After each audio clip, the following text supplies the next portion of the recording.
Fidel Castro pourrait être considéré soit comme un héros, soit comme un tyran, ou les deux à la fois. En 1959, Fidel Castro accède au pouvoir à Cuba. Commandant Castro, pourquoi cette révolution?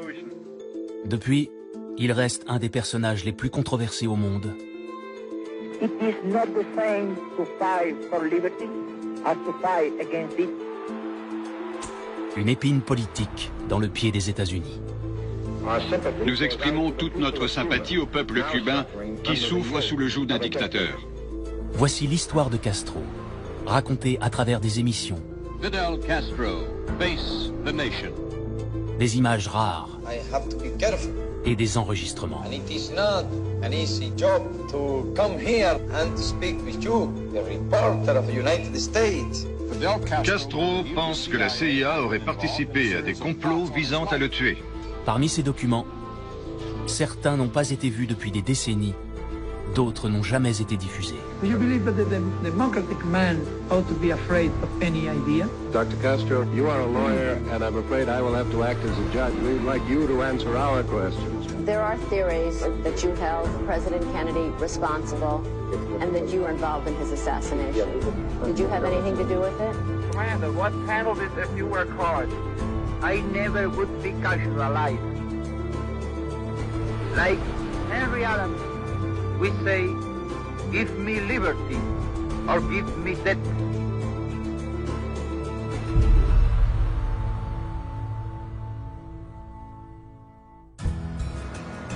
Cuba à la fin des années 50. Pour les touristes, c'est une destination exotique. Casinos, restaurants, hôtels de luxe, piscines, plages sauvages.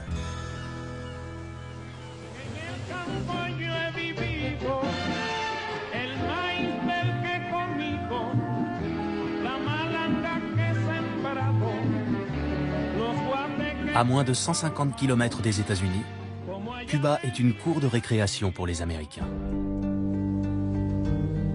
Mais pour beaucoup de Cubains, la vie est loin d'être paradisiaque. À l'écart des touristes, la pauvreté est omniprésente. Les systèmes d'éducation et de santé sont défaillants. Les conditions de vie rivalisent avec celles des pays du tiers-monde.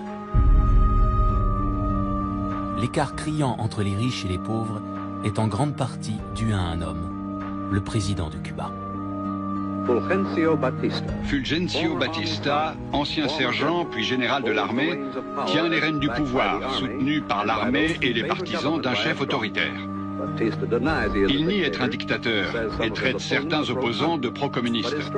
Ses méthodes musclées et la menace de l'inflation enflamment l'opposition politique.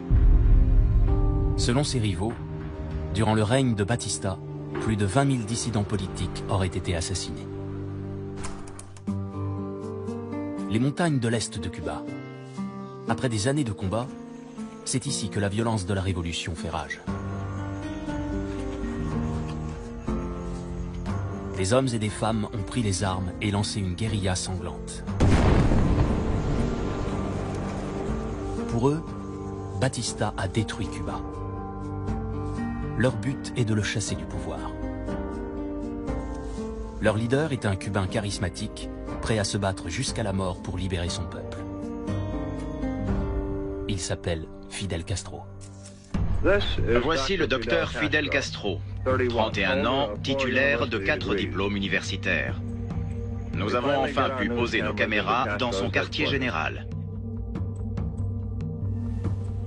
Les premiers lieutenants de Castro sont Che Guevara, originaire d'Argentine, et qui a participé à la révolution manquée au Guatemala, et le frère de Fidel, Raúl Castro, communiste avéré. Fidel Castro est le fils d'un cultivateur de canne à sucre et vient de la classe moyenne élevée. Il a 6 frères et sœurs. Très jeune déjà, Castro est impétueux, véhément et toujours prêt à prendre des risques. Il est scolarisé dans un pensionnat de jésuites et obtient un diplôme de droit à l'université de La Havane. Il s'enhardit au contact des philosophies nationalistes.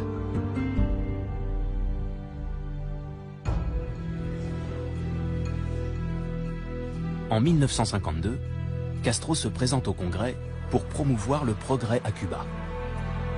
Mais avant les élections, Batista prend le pouvoir par un coup d'État.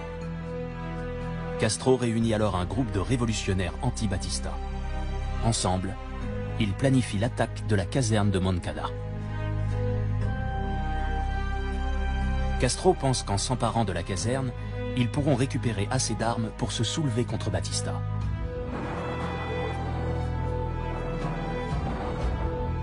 Le raid a lieu à l'aube, le 26 juillet 1953. Cette date servira de signature à la future révolution de Castro.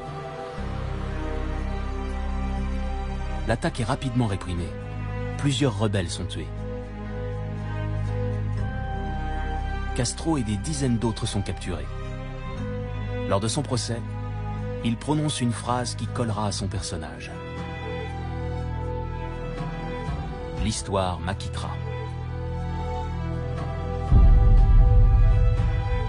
Castro est condamné à 15 ans de prison. Mais 2 ans plus tard, Batista cède à la pression internationale et libère les prisonniers politiques.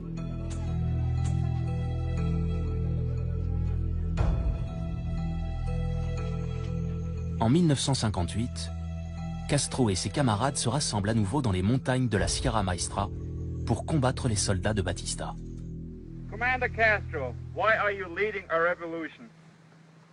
I am leading a revolution because the legal government of my country was overthrown by the army led by Batista. 82 days before a general election in which the people of Cuba was going to elect its own government.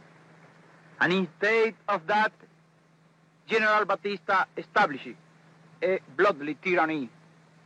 For finishing that tyranny and for re-establishing a legal government in my country, we are fighting now. So what did you seek to accomplish in coming here, and what do you feel that you are accomplishing by being here in these remote mountains? It is not the same to fight for liberty as to fight against it. All the people of the Sierra Maestra are with us. We have stopped the start of the revolution. Batista does not want to admit that he is incapable of defeating us. Castro est un meneur d'hommes. Il poste des éclaireurs dans les montagnes. Les rebelles connaissent toujours la position des soldats de Batista. Mais les soldats, eux, n'ont aucune idée de l'endroit où se cache Castro. What is your political philosophy? Are you a communist or a Marxist? There is not communism or Marxism in our ideas. Our political philosophy is representative democracy and social justice in a well-planned economy.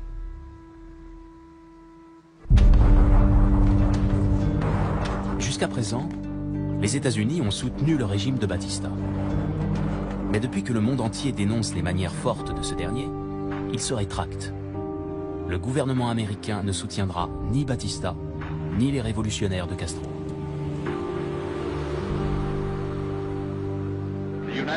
Les États-Unis ont décrété l'embargo sur les armes des 2 côtés. Mais les rebelles en reçoivent par le biais de sympathisants. Le combat est inégal entre idéalistes et forces officielles.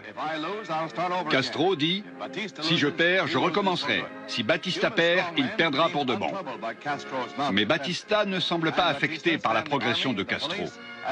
Il a le soutien de l'armée, de la police et des syndicats cubains. Et même si la presse américaine fait état de la brutalité policière, il reste confiant.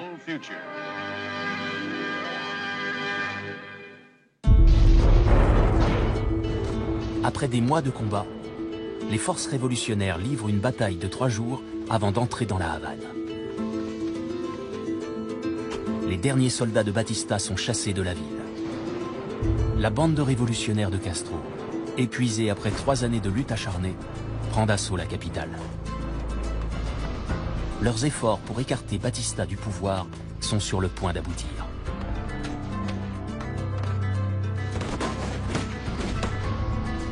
Le soir du 31 décembre à La Havane, des combats ont été signalés dans la province de Los Villas entre les soldats de Batista et les rebelles.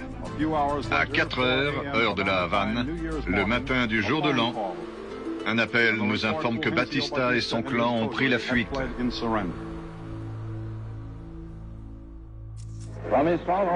Fidel Castro sort triomphant de ces montagnes, après 2 ans de guérilla.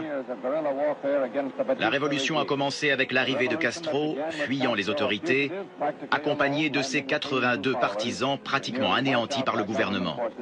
Elle se termine avec la fuite du dictateur Batista et l'entrée dans la Havane des rebelles acclamés par la foule. L'idéaliste barbu et fumeur de cigares est devenu une légende.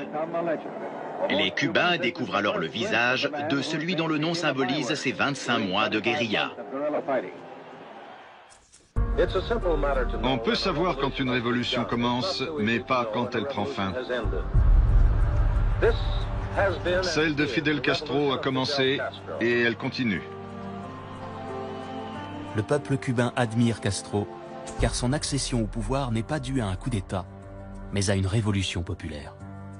Castro est aussi un orateur énergique, persuasif et plein de fougue. Il est doté d'une grande assurance et possède l'humilité d'un prophète biblique. Fidel Castro, avec les colombes de la paix sur les épaules, embrasse du regard la foule qui célèbre ce soir Cuba Libre. Fidel Castro, invité de Face the Nation. Voici la scène qu'on pouvait voir hier dans le studio de la chaîne de télévision CMQ à La Havane. Dr. Castro, could you tell us what your opinion is of United States policy during this period of your revolution? Do you want to tell you the truth? That's all we want. Do you see those Sherman tanks? Do you see those airplanes? Do you see those big bombs of 500 pounds? They were sold by government of the United States to Batista. Malgré ses critiques, Castro maintient de bonnes relations avec les États-Unis. Cela ne l'empêche pas pour autant d'exercer des représailles brutales dans son pays. Dans les mois qui suivent son accession au pouvoir, des centaines de fidèles de Batista sont jugés, notamment au Palais des Sports de La Havane. Le bras droit de Batista, le commandant Sosa Blanco, accusé de 200 meurtres, fait face à un tribunal composé de 3 juges portant encore leur treillis de révolutionnaires. Blanco compare la foule au Colisée de Rome. 45 témoins racontent la brutalité et les meurtres. Des hommes, des femmes et des enfants. Le verdict est la peine de mort. Près de 500 personnes sont jugées coupables et tuées par un peloton d'exécution.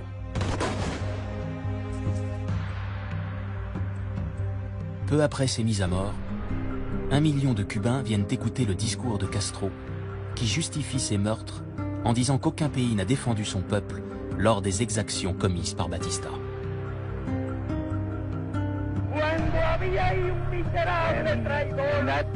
Palace was a miserable traitor, a criminal who killed over 20,000 of our compatriots. Those campaigns were never made against Cuba.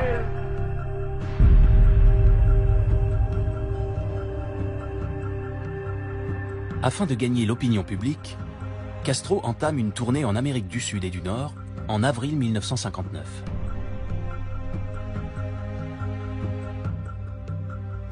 Des foules immenses viennent voir le symbole de la révolution. Sa réputation de leader populiste monte en flèche.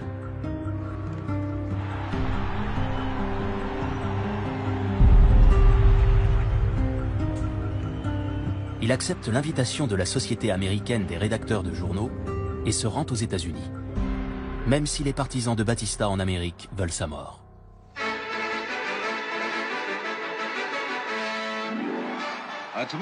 Un accueil tumultueux est réservé à Fidel Castro.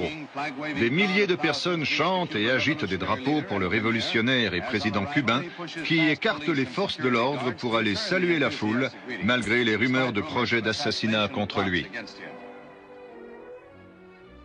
Castro est extrêmement populaire auprès des Américains. Avec son immense charisme, il est considéré comme un Robin des Bois qui a offert la liberté à un peuple opprimé. Malgré cette popularité, le gouvernement américain se méfie des penchants communistes du révolutionnaire cubain. Devant Penn Station, la police disperse une manifestation de soutien au dictateur Batista.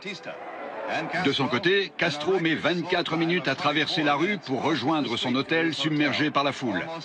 Il s'agit d'un des accueils les plus enthousiastes depuis longtemps pour la venue d'une personnalité à New York.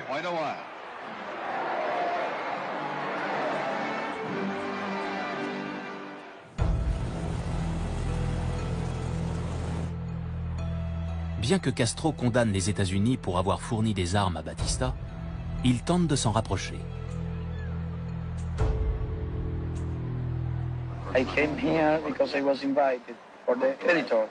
What happened is that here you in the United States are accustomed to see government coming from our money. No, I came for good relations, for good understanding, for good economical relations. We are now poor people, but in a rich country. What we want is to work in our rich country. Notre invité aime les fusils et les cigares. Et dans sa jeunesse, il a pratiqué un sport typique à Cuba, l'élevage de coqs de combat. J'ai le plaisir de vous présenter le docteur Fidel Castro. Vous avez dit que la dictature est impossible si l'opinion publique est d'accord. Mais Hitler, Mussolini et Péronne n'avaient-ils pas le soutien de leur peuple? We are against all kinds of dictatorship. We are against all kinds of dictators. That is our idea. Monsieur le Premier ministre, quelle impression vous a laissé le vice-président Nixon? I got really a good impression of the Vice President Nixon. Nixon n'a pas la même vision des choses. Retenu à Washington, le président Eisenhower évite la rencontre avec Castro. Il envoie son vice-président à la rencontre du leader cubain. Que pense Nixon de Castro? Qu'il faut le surveiller de très près. Vous avez déjà gagné une révolution. Maintenant, vous vous battez pour une révolution sociale. Pensez-vous que ce sera plus difficile? Well, this is harder than the other. Because when we were during the war, it was only a matter of fighting. Now it's a matter of produce and to create and take care with all the matters of the country and all the citizens. Le gouvernement de Batista ayant pillé les finances de Cuba, les révolutionnaires découvrent qu'ils n'ont pas assez d'argent pour faire fonctionner le pays. Même si les Américains ont été séduits par Castro, le gouvernement des États-Unis craint ses idées communistes. Et bien qu'il ait d'abord prétendu que son pays n'avait pas besoin de l'aide des États-Unis, Castro se rend compte que Cuba ne survivra pas dans de telles conditions. Mais les États-Unis refusent d'aider Cuba. Alors Castro se tourne vers l'Union soviétique et attise ainsi le feu de la guerre froide entre soviétiques et américains. En janvier 1960, le vice-premier ministre soviétique, Anastas Mikoyan, s'est rendu à La Havane. Il a inauguré une foire-exposition et négocié des contrats.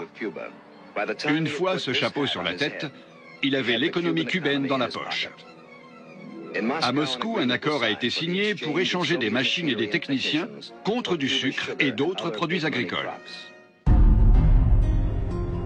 Le président Eisenhower menace de réduire les importations de sucre cubain aux États-Unis. Un tiers de ce sucre est produit par des sociétés sous contrôle américain.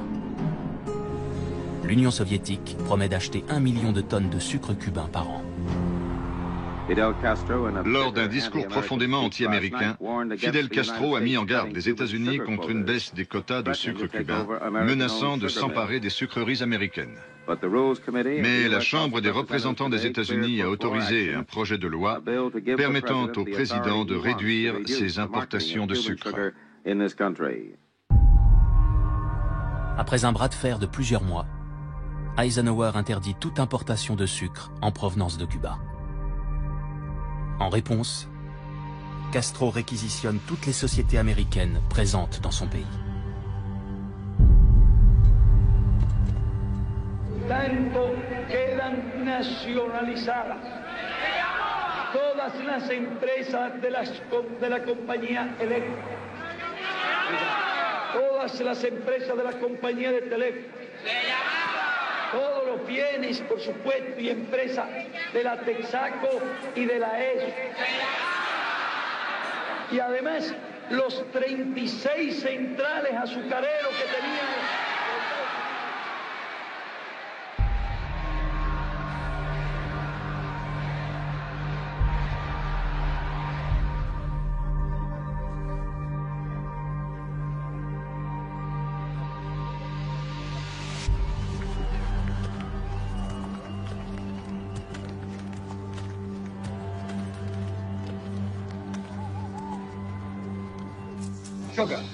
Du sucre par train entier. La culture de base est la principale source de litige avec les États-Unis. Certains pays communistes ont promis d'échanger ce sucre contre des biens dont Castro aurait besoin. Ça avait l'air facile. Alors j'ai voulu essayer de couper des cannes à sucre pour Castro. Tenez mon micro. Très bien, voilà. Je la coupe comme ça? Du premier coup. Je peux le reprendre? Ce geste pourrait me coûter mon visa américain. Après plusieurs mois, les États-Unis décident d'un embargo commercial contre Cuba. Un embargo toujours en vigueur de nos jours, mais assoupli depuis décembre 2014. Il y a une limite à ce que les États-Unis peuvent endurer en toute dignité. Cette limite a été atteinte. Nous exprimons toute notre sympathie au peuple cubain qui souffre sous le joug d'un dictateur. Secrètement, les États-Unis cherchent un moyen d'évincer Castro du pouvoir, tout en refusant que leurs troupes envahissent Cuba. Le président John Kennedy accepte alors que des conseillers militaires américains entraînent des exilés cubains. Leur but, envahir Cuba par une petite crique dans le sud de l'île, appelée la baie des Cochons.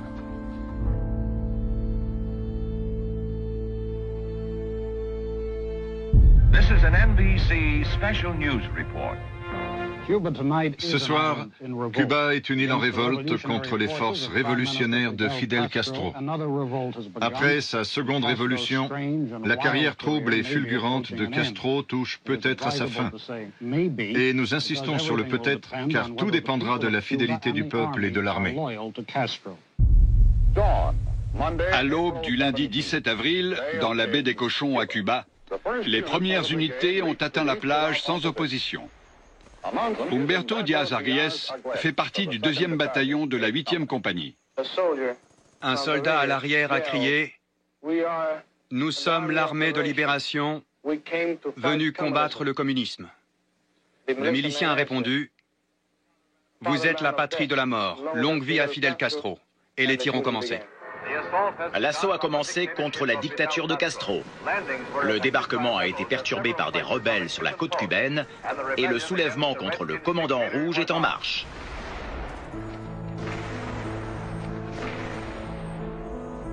Les troupes d'invasion ne reçoivent aucun soutien du peuple cubain.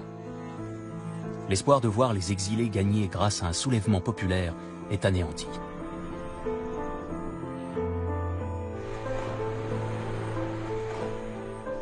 Plus de 1400 exilés cubains envahissent l'île. Des dizaines sont tués, alors que les autres sont faits prisonniers. À 15h45, le mercredi 19 avril, les troupes capitulent. En moins de 72 heures, Castro a détruit la brigade. L'invasion de Cuba, planifiée, financée, organisée et soutenue par les Américains, est un échec total. Pour beaucoup de Cubains, la révolution de Castro est une erreur depuis le début. Mais la plupart ont peur de s'exprimer, craignant de se faire arrêter ou tuer. Bonsoir. Chaque semaine, près de 2000 Cubains exaspérés par Castro quittent leur pays pour venir à Miami, en Floride. Beaucoup espèrent retourner chez eux grâce à une invasion militaire avec l'aide des Américains. Mais pour l'instant, il n'y a aucune preuve d'une nouvelle tentative. Alors, en attendant, ils patientent. Ils veulent rester ici et pouvoir prendre les armes à tout moment pour se battre contre Fidel Castro. C'est par ces réfugiés que les États-Unis apprennent que Castro a passé un accord avec Nikita Khrouchtchev, le premier ministre de l'Union soviétique. Selon les exilés, l'URSS fournit plus qu'une aide économique à Cuba. Elle fournit également des armes. Le porte-parole de la Maison-Blanche, Pierre Salinger, vient d'annoncer que l'allocution de M. Kennedy concernerait une affaire de la plus haute importance. Le président a rencontré aujourd'hui même certains membres du gouvernement dans une ambiance de crise. Nous sommes prêts. En direct de la Maison-Blanche, le président des États-Unis. This government, as promised, has maintained the closest surveillance of the Soviet military buildup on the island of Cuba. Within the past week, unmistakable evidence has established the fact that a series of offensive missile sites is now in preparation on that imprisoned island. The purpose of these bases can be none other than to provide a nuclear strike capability against the Western Hemisphere. I call upon Chairman Khrushchev to halt and eliminate this clandestine, reckless, and provocative threat to world peace. Les États-Unis commencent alors un blocus naval de l'île. Tous les bateaux à destination de Cuba sont arrêtés et fouillés. Les forces armées de Cuba ont été mises en alerte 24 heures sur 24 après le discours du président Kennedy. Lors de son intervention après le blocus, Castro apparaît très en colère. Pour lui, les États-Unis ont mis en place ce blocus car tous leurs efforts pour détruire la révolution cubaine avaient échoué. Ni bajo ninguna otra podrá venir nadie a inspeccionar nuestro país. Nosotros sabemos lo que hacemos y sabemos cómo debemos defender nuestra integridad y nuestra soberanía.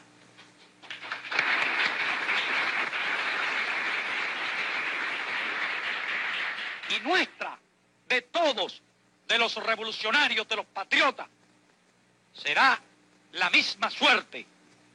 Y de todos será la victoria. Patria o muerte, venceremos. Les espoirs de l'humanité sont concentrés dans cette pièce. Les décisions que nous prendrons peuvent déterminer le futur de la civilisation. J'ai pris les mesures nécessaires pour déployer nos forces et leur permettre de mettre en place une quarantaine demain à 14 h, heure de Greenwich.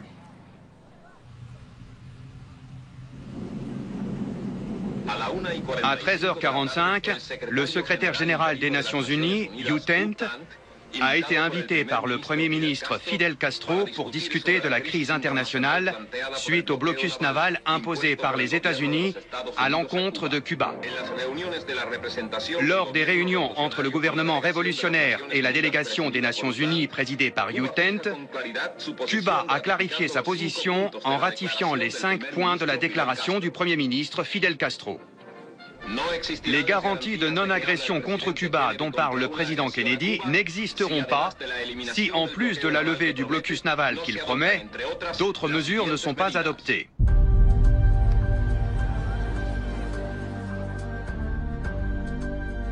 Au cours des semaines suivantes, Kennedy et Khrouchtchev échangent des courriers dans lesquels chacun demande à l'autre de revenir sur sa position.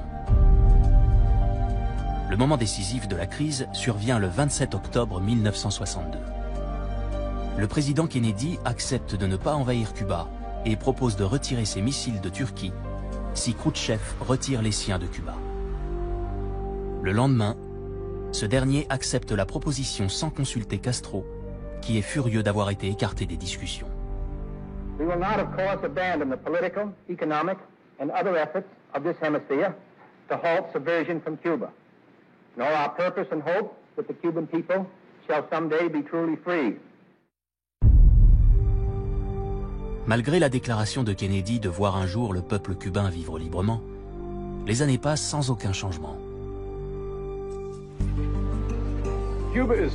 Cuba est séparé des États-Unis par 150 km d'océan et 15 ans d'histoire. Proche géographiquement, Cuba fait partie d'un autre monde idéologiquement.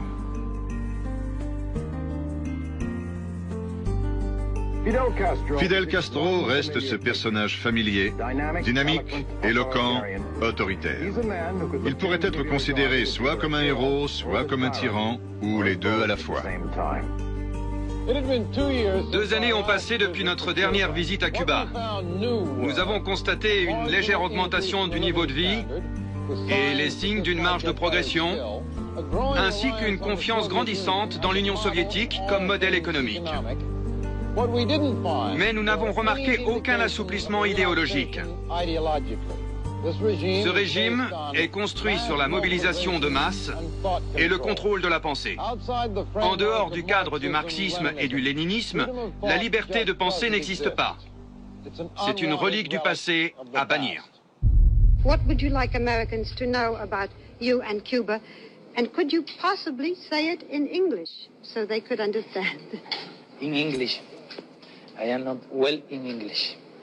What could then in Spanish? Good wish for the people to the United States. Good wishes. Wish of understanding. Wish of friendship. I understand it is not easy because we belong to 2 different worlds. We are neighbors. And in one way or another, we ought to live in peace. United States and Cuba. Bien que Castro semble inébranlable, la nouvelle se répand que les États-Unis déploient des efforts incessants pour s'en débarrasser. Le sénateur George McGovern, revenant de Cuba, a déclaré que Fidel Castro pense que la CIA aurait participé à des complots visant à le tuer. Selon des enquêteurs du Congrès, pendant plusieurs années au début des années 60, la CIA a tenté au moins à 8 reprises de tuer Fidel Castro. Quand Castro est arrivé au pouvoir, il a promis de perfectionner le système éducatif et celui de la santé. Depuis qu'il dirige le pays, son gouvernement révolutionnaire a créé 10 000 nouvelles classes et les écoles se sont améliorées. Et malgré le manque de matériel, les médecins cubains font partie des mieux formés au monde.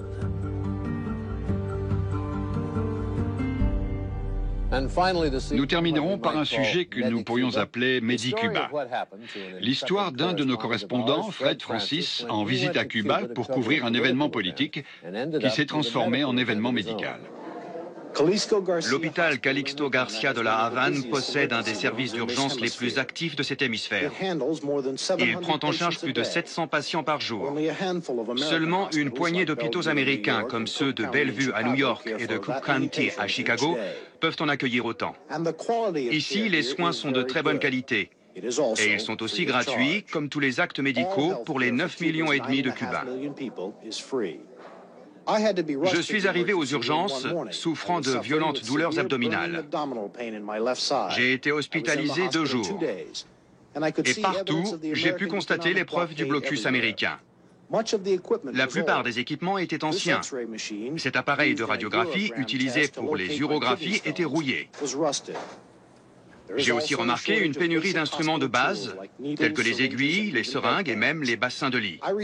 On m'a administré des médicaments de qualité qui étaient en fait américains. Ces médicaments coûtent beaucoup plus cher ici, car ils doivent transiter par le Canada ou le Mexique pour contourner le blocus. Castro prend soin d'envoyer ses médecins qualifiés dans des nations alliées à tendance gauchiste à travers le monde. Mais il n'exporte pas que des médecins. Il envoie aussi des soldats et des armes de guerre. Il commence à transmettre les outils de sa révolution à l'étranger. Sobre la cuestión acerca de si la lucha armada es el único camino para la liberación, lo que puedo responder es que, por lo menos en las condiciones de nuestro país, no había otro camino. Y en nuestra opinión, en las condiciones de la inmensa mayoría de los países de América Latina, no hay otro camino que la lucha armada. Y esa parece ser la situación también en muchos otros países de Asia y de África. Castro envoie des troupes cubaines pour aider un groupe de révolutionnaires qui se bat pour prendre le pouvoir en Angola. Le Mouvement populaire pour la libération de l'Angola.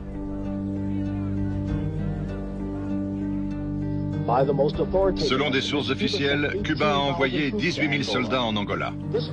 Il s'agit d'une armée équipée de matériel russe très moderne, comme des tanks et des lanceurs de missiles. La guerre civile en Angola commence en 1975, après que le pays a gagné son indépendance face au Portugal. Les combats entre les deux groupes de rebelles qui s'opposent deviennent le point de mire de la guerre froide. Les États-Unis et l'Afrique du Sud soutiennent le Front national de libération de l'Angola, tandis que l'Union soviétique et Cuba fournissent soldats et matériel au mouvement populaire pour la libération de l'Angola. L'implication de Castro dans cette guerre exaspère les États-Unis qui le soupçonnent d'exporter sa version du communisme. Selon Castro, le fait d'envoyer des troupes pour soutenir le MPLA qui partage son idéologie socialiste est son devoir de révolutionnaire.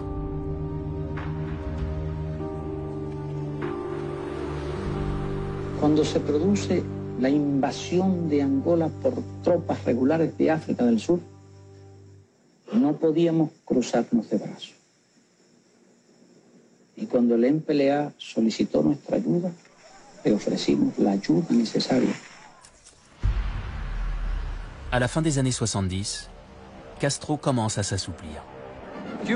Fidel Castro a souvent été décrit comme un homme trop ambitieux pour un trop petit pays. Un révolutionnaire et non un homme d'État, craint par beaucoup de dirigeants d'Amérique latine. Mais selon certains analystes, un Castro plus âgé et plus modéré tente de changer cette image. En 1980, afin de calmer l'agitation politique, Castro autorise les Cubains qui souhaitent quitter le pays à le faire. L'économie de Cuba est en souffrance. Les tensions sont à leur paroxysme. Craignant la répression économique et politique, des dizaines de milliers de Cubains fuient vers les États-Unis dans un mouvement appelé l'exode de Mariel.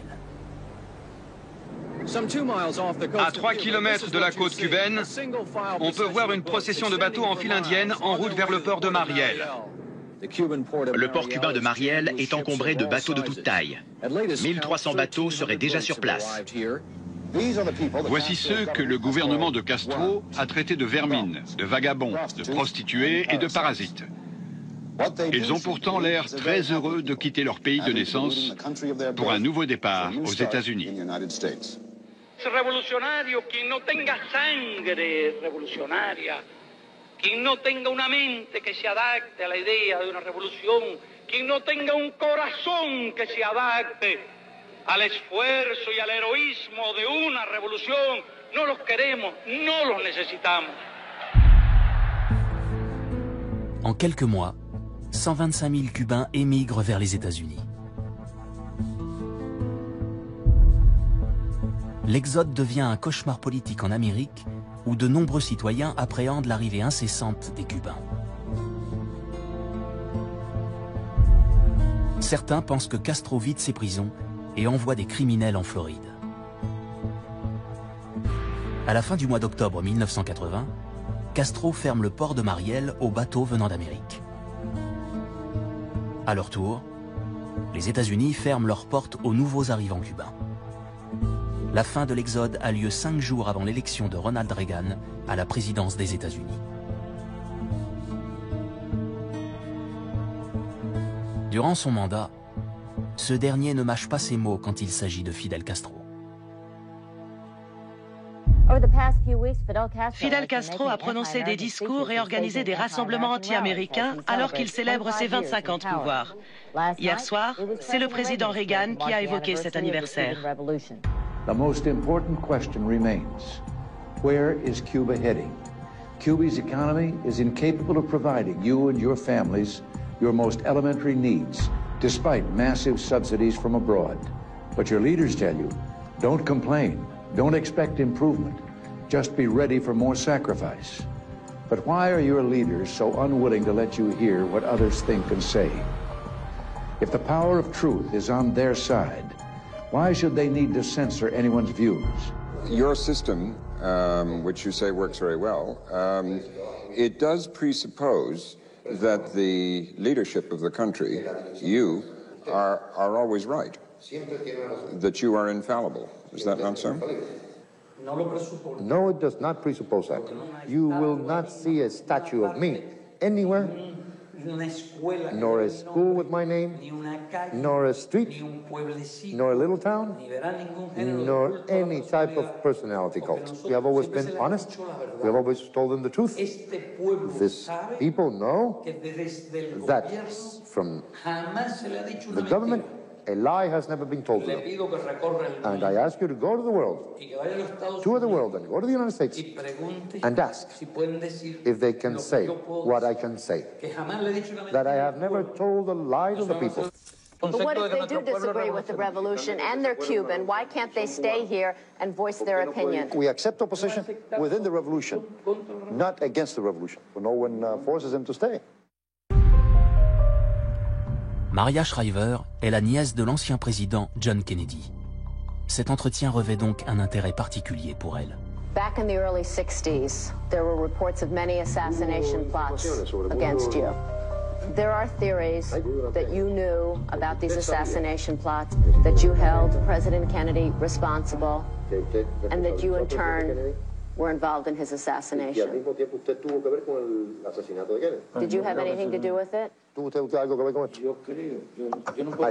I can't answer that question. I don't accept that. No, that I cannot accept such a charge. To plan an action against the President of the United States is something irresponsible, mad, because I saw in Kennedy an adversary, an intelligent, a capable one. The day when Kennedy was murdered, I felt something empty. Actually, it hurt me. I must tell you very honestly, because I thought it was an unfair death. À la fin des années 80, Castro continue à marteler auprès du gouvernement des États-Unis que malgré leur embargo, la révolution cubaine se porte bien. Devant une foule immense, Castro a dit que l'embargo américain avait engendré des difficultés, mais qu'il avait été positif, car il avait exigé une certaine autonomie des Cubains. Mais l'autonomie n'est pas l'autosuffisance. Alors que Castro approche les 30 ans de règne, son île reste affaiblie par l'embargo des États-Unis. Et il n'y a pas d'amélioration en vue. Le 26 décembre 1991, tout s'effondre à Cuba. L'Union soviétique s'écroule. La plus grande partie de l'économie cubaine dépend du commerce avec les soviétiques ou de l'aide qu'ils leur apportent. Sans cet afflux de liquidités, Castro doit accompagner son peuple dans l'une des périodes les plus sombres de la nation. Sans espoir, beaucoup de citoyens risquent leur vie pour fuir le régime.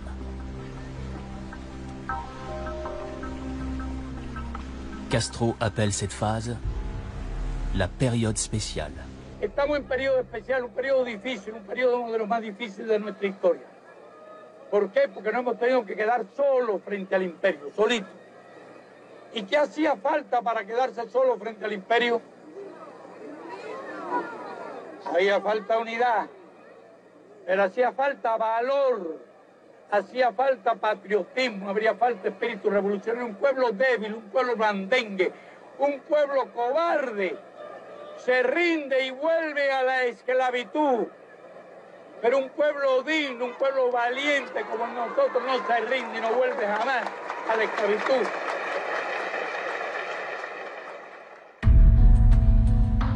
Malgré le chaos économique à l'intérieur du pays, à l'extérieur, Castro garde l'image d'un dirigeant avec lequel il faut compter. En 1995, il se rend à New York pour le 50e anniversaire des Nations Unies. I interviewed you first in 1960 when you were here. And what happened? What happened to democracy? What happened to free elections? We discovered other formulas of democracy, and we discovered different formula, a more honest formula to have the people participate. We discovered that it was better than the Americans. What? Comme il en a l'habitude, Castro se sert de son charisme pour gagner à sa cause même ses critiques les plus sévères.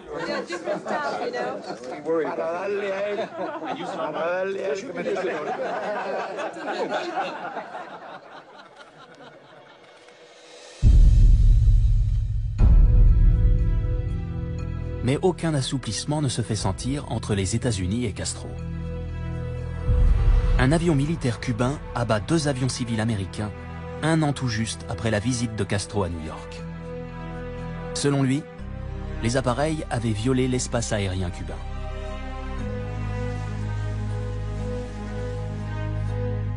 Aux commandes des appareils se trouvent 4 pilotes de l'organisation Frères du Secours.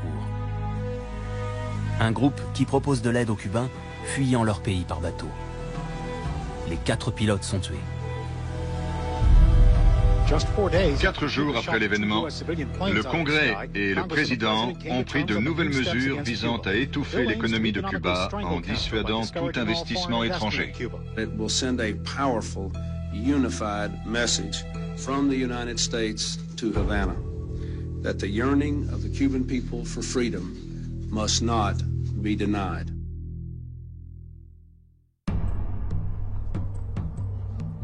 Les sanctions additionnelles contre Cuba incluent le droit des États-Unis de cesser tout échange commercial avec les sociétés non américaines travaillant avec Cuba. Ces sociétés sont alors forcées de choisir entre Castro et les États-Unis. 3 ans plus tard, cette lutte se transforme en une guerre des mots inattendue. Cette fois, il s'agit d'une bataille pour la garde d'un petit réfugié de 6 ans, Elian González.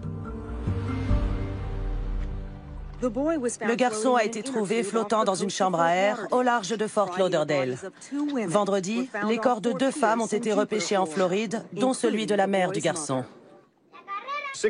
Un enfant de 6 ans, Elian González, bouscule les droits de garde internationaux. On le voit ici jouer avec ses cousins à Miami. Selon les services d'immigration, il peut rester aux États-Unis avec son oncle et sa tante. Mais le père biologique de l'enfant, qui vit à Cuba, dit vouloir récupérer Elian. Cependant, la famille à Miami n'a pas l'intention d'obtempérer. Le garçon est une icône pour les exilés cubains. Ils en ont fait une figure mythique et un symbole de défiance envers le régime communiste. Fidel Castro a aussi fait un symbole du jeune garçon, reprochant aux États-Unis de lécher les bottes de la mafia des exilés cubains. Lo único que puedo decir es que si son medianamente inteligentes, anuncien la devolución del niño secuestrado por Estados Unidos. 130 agents fédéraux sont arrivés à la faveur de la nuit avant 5 heures. Le garçon s'était réfugié dans une armoire avec un des pêcheurs qui l'avait sauvé au large de la Floride en novembre dernier. Il est temps pour ce petit garçon, qui a vécu tant d'épreuves, d'aller vivre auprès de son père. Yo diría que hoy es un día de tregua, quizás el único en estos 41 años, un día de tregua con Estados Unidos. Quand George W. Bush devient président en 2001, après une élection contestée face à Al Gore, Castro s'empresse de critiquer le système électoral américain et affirme que son pays ne connaît pas ce genre de scandale. He was not elected, he was appointed president of the United States. Our elections are 10 times cleaner than the elections were like those in which he was elected. How can anyone talk about freedom of expression when a president needs $1.5 billion in advertising to sell an image of himself? Today, there is only one nation in our hemisphere that is not a democracy. Only one. Le président George W. Bush demande des élections libres à Cuba en échange d'un allègement de l'embargo. There's only one national leader whose position of power owes more to bullets than balance. Fidel Castro has a chance to escape this lonely and stagnant isolation. If he accepts our offer, he can bring help to his people and hope to our relations. And the choice rests with Mr. Castro.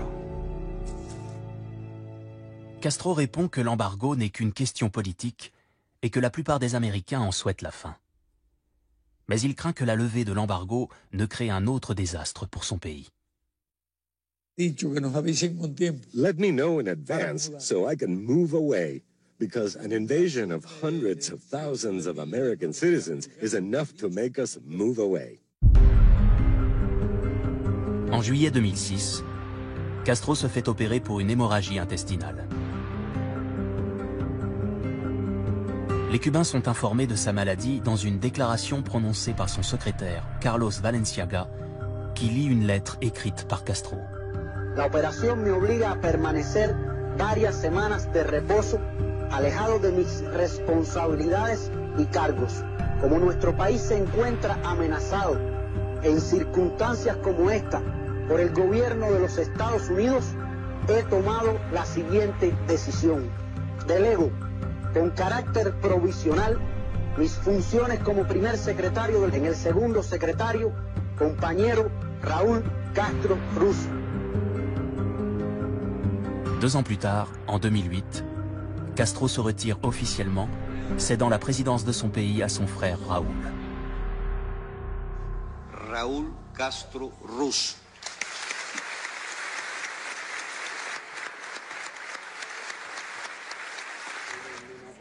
Le président Bush est au Rwanda quand il apprend la nouvelle. So I view this as a period of transition that and it should be the beginning of the democratic transition for the people in Cuba.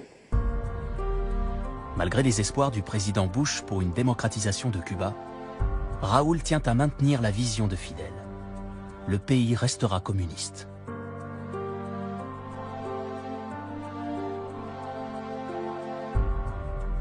Raúl Castro dit « La révolution dure depuis 50 ans et elle continuera encore 50 ans. »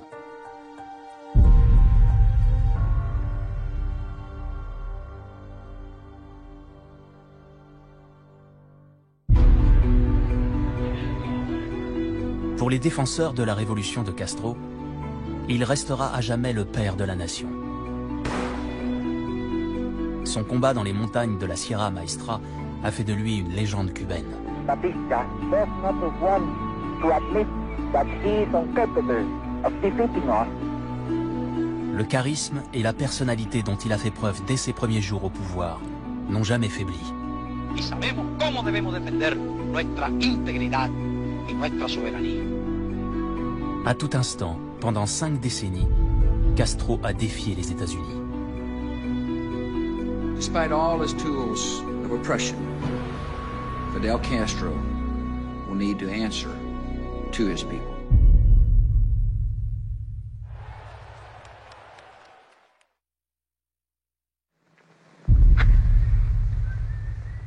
What kind of government would you establish?